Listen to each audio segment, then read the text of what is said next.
Դա ընդհանրապես ռուսների եւ ադրբեջանցիների միջև պայմանավորվածություն է դիվերսիֆիկացնել տրանսպորտային հաղորդակցությունը։ Եվ ես չեմ կարծում, որ դա չափազանց ուրախության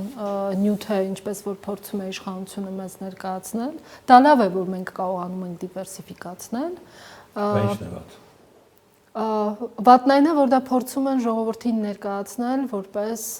խաղաղության օրակարգի մի մաս, բայց մենք գիտենք, որ ցանկացած պահի Ադրբեջանի վերահսկողության տակ գտնվող ցանկացած կոմունիկացիա Հայաստանի համար կարող է փակվել։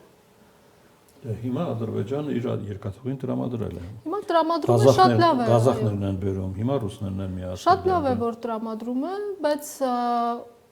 ամենայն մեր ամբողջ վստահությունը ներդնել միայն այդտեղ եւ ասել, որ վերջ արդեն մենք ունենք այդ ճանապարհը, ես կարծում եմ դա ողջամիտ չէ։ Պետք է բոլոր դեպքերում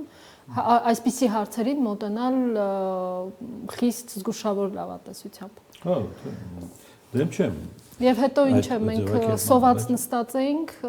Ադրբեջանը թողեց, որ հացահատիկ անցնի, հասնի Հայաստան, չէ, դա այդպես էլ է, այդքան էլ այդպես չի։